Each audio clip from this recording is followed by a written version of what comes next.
vamos a hablar del derecho internacional público y quizás es una de las ramas del derecho en la que más uno puede verificar la idea de que los hechos preceden al derecho. Derecho internacional público.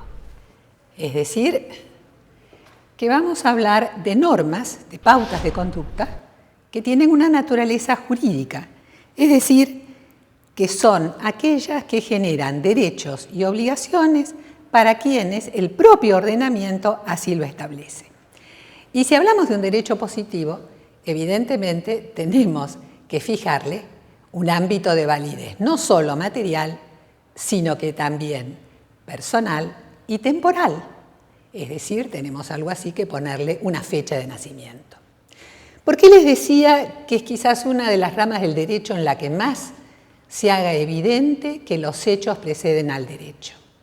Tenemos que retroceder en el tiempo, tenemos que ir al escenario europeo y tenemos que recordar que con la caída del Imperio Romano por las invasiones bárbaras, hay toda una lucha por el poder que se gesta primero entre los señores feudales y poco a poco entre quienes van configurándose como una suerte de imperios y que, por supuesto, todos quieren ser el imperio que sucede al Imperio Romano, en el sentido de ser el soberano que contiene la suma del poder público y a quien todos los demás tienen que obedecer. Quizás a partir del siglo XI particularmente, se hace evidente las luchas entre el Sacro Imperio Romano-Germánico por un lado y por el otro del papado. Porque hay que tener en cuenta que cuando el Imperio Romano deja de lado la seguridad de Roma para centrarse fundamentalmente en Oriente, quien asume la defensa de Roma es el Papa. Evidentemente, él también pretende ser el soberano. Estas luchas entre el papado y el Sacro Imperio Romano-Germánico se transforman luego en luchas de religión y se hacen particularmente evidentes en el siglo XVI entre, por un lado, la Reforma y, por el otro lado, la Contrarreforma. Y estas luchas llevan a una guerra que prácticamente destruye Europa, la Guerra de los 30 años. Y cuando llegan a ese estado, estos señores que pretenden todos ser soberanos, no les queda más remedio que acordar la terminación de ese conflicto armado. Y esta terminación, como es de un conflicto armado, como es de una guerra, entendida como lucha armada entre dos o más estados, ese es el concepto jurídico de guerra y no otro. Estos señores poderosos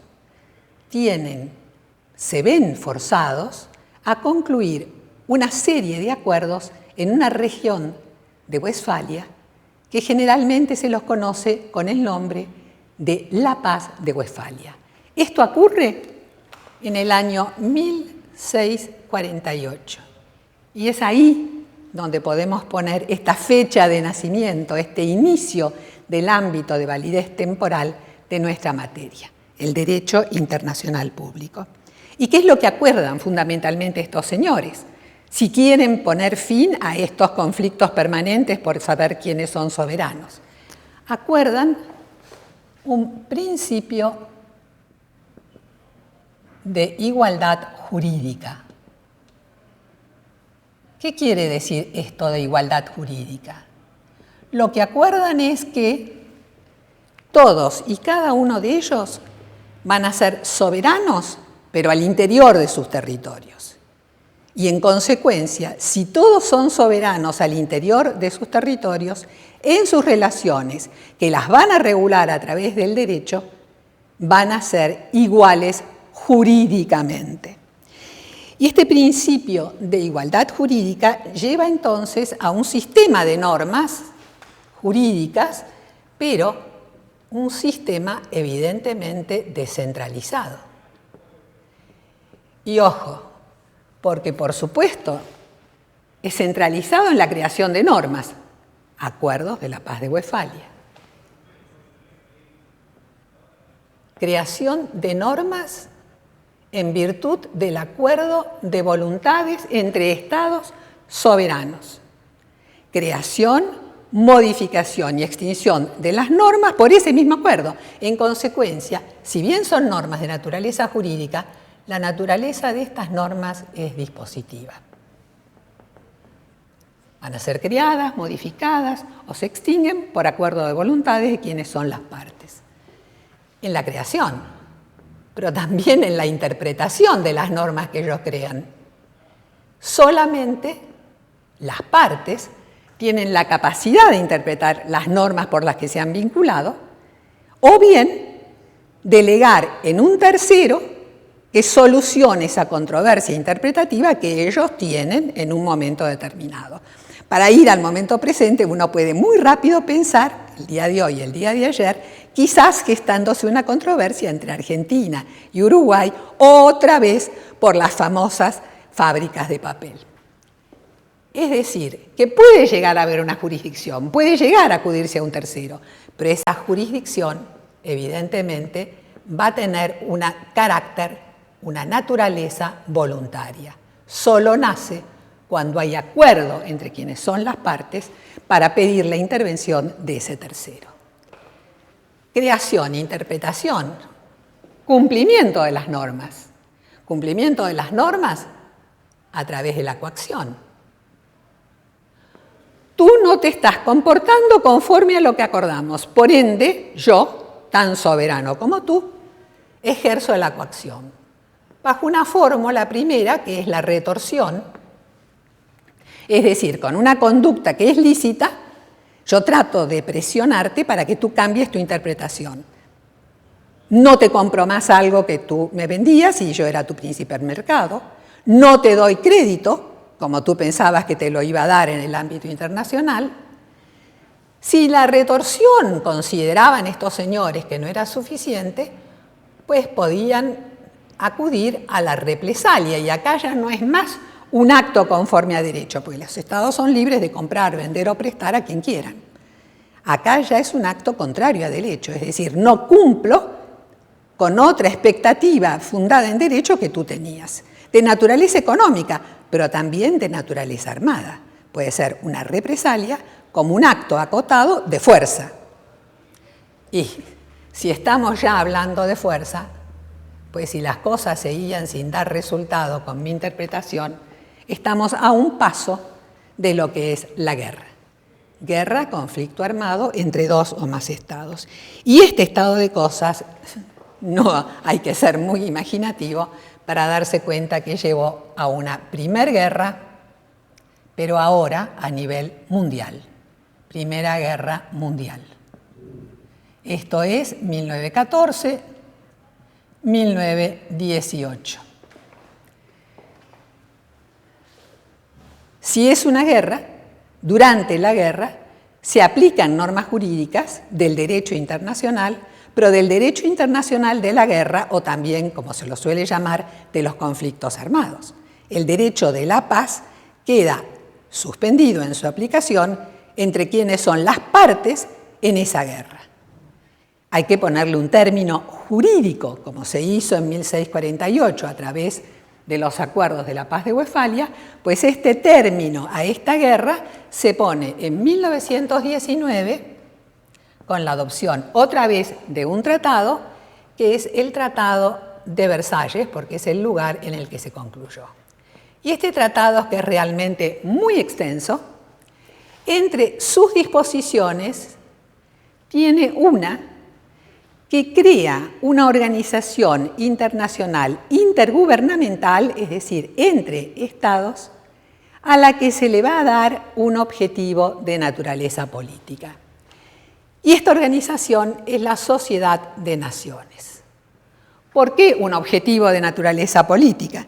Y porque a esta pobre garante, en el preámbulo, que es donde se ponen los objetivos, en el preámbulo de esta parte del tratado que crea la Sociedad de Naciones, en el preámbulo se establece que se la crea para ser garante de la paz. Retengan la terminología. Quien estudia Derecho y aún en la vida diaria, todos sabemos que el garante que vamos a aceptar en un negocio que yo tengo con alguien es alguien que sea solvente. Dejámoslo como un recuerdo y tengamos presente la palabra. Por un lado, ser garante de la paz.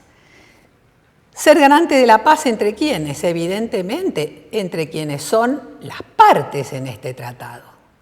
Es decir, que esta parte del Tratado de Versalles, como todo el tratado, tiene una naturaleza de tipo contractual, genera derechos y obligaciones para quienes son las partes. Y además de ser garantes de la paz, le confieren la capacidad de desarrollar la cooperación internacional. Desarrollar la cooperación está específicamente contenido en el artículo 24 del Tratado de Versalles, del tratado que crea la Sociedad de las Naciones, y hace referencia a una serie de organizaciones internacionales e intergubernamentales, oficinas que desde mediados del siglo XIX se habían ido creando por los estados como personas jurídicas, mediante tratados, a las que le daban la capacidad de cumplir determinados servicios públicos a nivel internacional. Inmediatamente vamos a pensar en una que vive, por cierto, hasta el día de hoy y que es imprescindible a pesar de que existan los emails, que es la Organización Internacional de Telecomunicaciones, la Organización Internacional Postal y la Organización Internacional específicamente para lo que son las telecomunicaciones. Desarrollar entonces la cooperación. En esto de ser garante de la paz hay algo que es importante de retener, porque aparece un primer esbozo entre las partes, ojo, que eran quienes perdieron la Primera Guerra y quienes eran los estados aliados y asociados, nadie más, por más que los efectos abarcaban el mundo de la época. Aparece una regulación jurídica de la guerra. En primer lugar, hay una condena a la guerra de agresión, y eso está, por supuesto, entre las partes en el artículo 10 del pacto. En segundo lugar, hay una moratoria de guerra, no se la prohíbe, pero las partes pactan que si se suscita entre ellas una controversia o si alguna de ellas tiene un interés nacional que cree poder defenderlo, porque no hay otra manera a través del empleo de la Fuerza Armada, bueno, pues debe pactar, desde que esto se cristaliza en una tensión internacional, una moratoria de guerra de 3 meses. Y por último, se comprometen a no recurrir a la guerra, es el artículo 13 del pacto, aquí estoy poniéndole los números de los artículos, porque algo muy importante es tener siempre la norma jurídica positiva que vamos a estudiar o que vamos a ver, no recurrir a la guerra contra un Estado que esté conformando su conducta a una sentencia o a un laudo dictado en el ámbito internacional. Es curioso señalar que en el mismo Tratado de Versalles, en otra parte del Tratado de Versalles, se crea también una organización internacional, quizás para muchos conocida, la Organización Internacional del Trabajo, como una manera de poder ver la forma de evitar conflictos que podían poner en peligro la paz y la seguridad internacionales entre el trabajo y quienes dan el trabajo. Esta es una de las maneras de desarrollar la cooperación contemplada en el artículo 24. Si es una persona jurídica con capacidad propia para cumplir estos dos objetivos, evidentemente hay que dotarla de órganos. No tiene manos, no tiene pies, no tiene boca. ¿Quiénes eran estos órganos? Los órganos están contemplados en el artículo 2 del tratado. En primer lugar, era una asamblea. La asamblea está descrita en el artículo 3, era un órgano del que participaban todos los estados miembros de la Sociedad de Naciones. Si bien fue un tratado abierto, tuvo la característica que también era un tratado del cual las partes, cuando no le gustaba lo que pasaba en su ámbito, podían desvincularse. Esto quiere decir que en un momento dado, por ejemplo, Alemania, Italia, que habían pasado a formar parte también de la Sociedad de Naciones, cuando no coincidieron las expectativas nacionales, entre comillas, podríamos decir, de aquellos líderes de aquella época, pues lisa y llanamente se desvincularon del tratado. Entonces, órgano plenario de quienes son miembros en el momento que son miembros. El otro órgano, un consejo. Un consejo que está descrito en el artículo 4 del tratado. Un consejo integrado por miembros permanentes y miembros no permanentes. Esto también es interesante porque es algo que vamos a ver que como estructura se mantiene con el paso de los años. Y por último, una secretaría, que hace las veces, por supuesto, de funcionarios administrativos de la organización. Está descrita en el artículo 6. Hay un intento de regular el empleo de la fuerza. Pero ¿cuáles son los problemas que se plantean? Y es que las sanciones que se contemplan con relación a quienes no cumplen los objetivos del pacto tienen un sistema que sigue siendo descentralizado. Los estados pueden responder como lo entiendan pertinente. Y esto está en los artículos 15 y 16 del pacto. ¿Se acuerdan? Así era este derecho internacional que ya condujo a una primera guerra entre 1914 y 1918. Claro, si el sistema sigue siendo descentralizado en cuanto a la coacción, la lógica nos muestra la evidencia de que esto iba a terminar en una segunda guerra a nivel mundial. Una segunda guerra que transcurre entre 1939 y 1945. Y mientras se desarrolla la guerra entre ahora, por un lado, las Naciones Unidas en guerra contra el eje y por el otro lado, los países que integraban el eje, se percibe por quienes son las Naciones Unidas, por quienes firman en el año 1942 la Declaración de las Naciones Unidas, se percibe que evidentemente esto implicaba un fracaso absoluto de la pobre sociedad de las naciones. Era un garante, pero era un garante que no tenía solvencia para responder esa garantía, porque las sanciones eran todavía descentralizadas. Y entonces, durante la guerra ya se empieza a gestar y a negociar una nueva organización internacional que es la que va a suplantar a la vieja Sociedad de las Naciones. Esta organización internacional es la Organización de Naciones Unidas, que tiene como instrumento constitutivo una carta, que tiene otra vez la naturaleza jurídica de un tratado, que entra en vigor el 24 de octubre de 1945. ¿Qué tiene de importante este instrumento jurídico? Y lo vamos a encontrar otra vez en el preámbulo. El preámbulo de este instrumento jurídico, a diferencia del preámbulo de la Sociedad de Naciones, va a reconocer la existencia de valores que son esenciales a la vida y a la subsistencia de la comunidad internacional. Esos valores son, por un lado, la paz y por el otro lado, la dignidad del ser humano.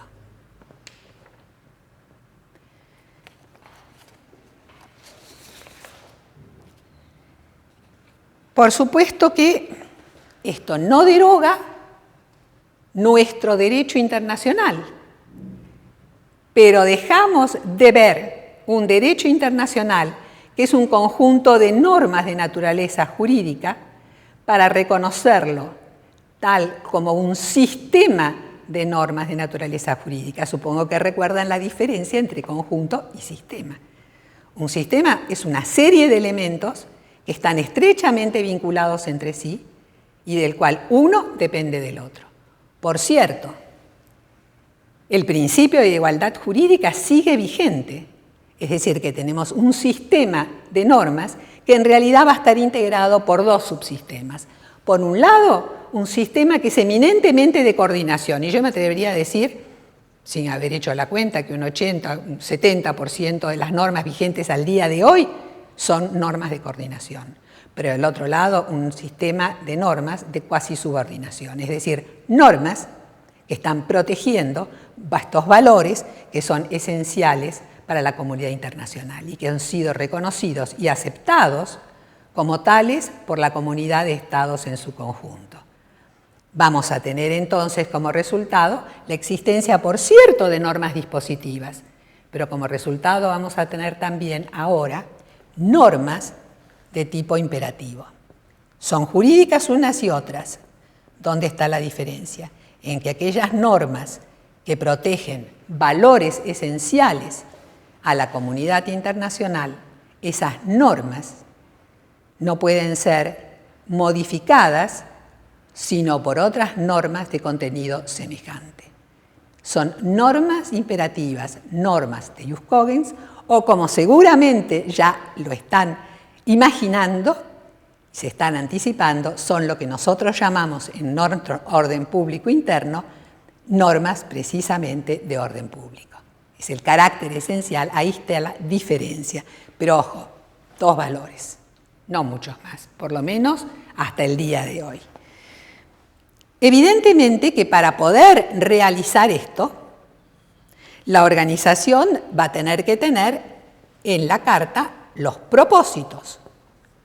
Los propósitos, que son las capacidades que le entregan los Estados miembros, son propósitos que están contenidos en el artículo 1 de la Carta. Artículo 1. ¿Cuáles son estos propósitos? ¿Cuáles son las capacidades que los Estados le confían ahora a la Organización de las Naciones Unidas? En primer lugar, ya no es más ser garante, ahora es mantener la paz y la seguridad internacionales. Y para mantener la paz, en este artículo 1, se le da la capacidad jurídica de tomar medidas de tipo colectivo que la organización considere eficaces. Y acá tienen la fundamental diferencia con la Sociedad de las Naciones. Va a mantener la paz, pero ahora ella va a tener la capacidad jurídica de tomar ella las medidas que ya no van a ser individuales, sino que van a ser de tipo colectivo y que son las que ella, la organización, considere eficaces. No solo tomar medidas colectivas eficaces, sino que dentro de ese mismo artículo también se le da la capacidad de lograr el ajuste o arreglo de aquellas controversias o situaciones que de prolongarse pudiesen poner en peligro la paz y la seguridad internacionales. La diferencia es más que evidente. Por un lado, toma medidas la organización. Por el otro lado, lograr instar ya no tiene una fuerza obligatoria como cuando toma medidas. Por otro lado, se le encarga que fomente entre las naciones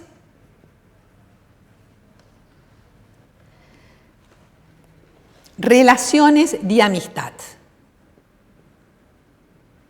Y acá también encontramos 2 alternativas. Que fomente relaciones de amistad basadas en el principio de la igualdad de derechos. Y si volvemos a pensar en la historia, vamos a recordar que esa modificación del mapa de Europa que resultó con motivo de la Primera Guerra Mundial, donde caen los imperios y nacen los estados centroeuropeos, dio lugar a muchas cuestiones entre las naciones europeas que allí habitaban, porque cada una se decía, este es mi territorio, y esos conflictos llevaron a guerras y a conflictos armados que en más de un caso lamentablemente perduran en nuestros días. Entonces, con relación al fomentar relaciones de amistad, por un lado basadas en el principio de igualdad de derechos entre las naciones, problema europeo, pero además fomentar relaciones de amistad basadas en el principio de igualdad y libre determinación de los pueblos. ¿Cuáles pueblos? Los pueblos sometidos a dominación extranjera. No todos, solamente aquellos que, hablando en buen romance, tenían en aquel momento, 1945, octubre del 45, la condición de colonias. Y por último, algo bien importante, se le vuelve a confiar la realización de la cooperación internacional. Por supuesto que en ámbitos de carácter social, cultural, humanitario, sanitario y educativo, bajo tres formas: por acuerdos entre Estados, por acuerdos entre Estados y la organización, y por último, por acuerdos, si ustedes quieren, entre comillas, por los sucesores de estas oficinas, lo que la Carta denomina los organismos especializados. Todas aquellas organizaciones internacionales intergubernamentales que cumplan funciones en este ámbito y que voluntariamente quieran concluir acuerdos con la organización para integrar el sistema, lo que se llama el sistema de las Naciones Unidas. Ahí aparece, por supuesto, en primer lugar, nuestra vieja OIT y la Unión Postal Universal, más de otras muy meneadas hoy día, como pueden ser el Fondo Monetario Internacional o el Banco Mundial. Entonces, también tiene que realizar la cooperación, y esto en particular lo vamos a encontrar, por supuesto, que en este artículo 1, este es el primer artículo 1, inciso 1, este es artículo 1, inciso 2, y esto es artículo 1, inciso 3. Pero vamos a encontrarlo desarrollado en los artículos 43, 48, 57 y 63 de la Carta. Ahora bien, si para realizar los objetivos se le establecen determinadas capacidades a través de los propósitos, evidentemente va a haber que establecer cuáles son los principios por los que se van a vincular la organización y los estados miembros de la organización. Esto está en el artículo 2. ¿Cortamos acá?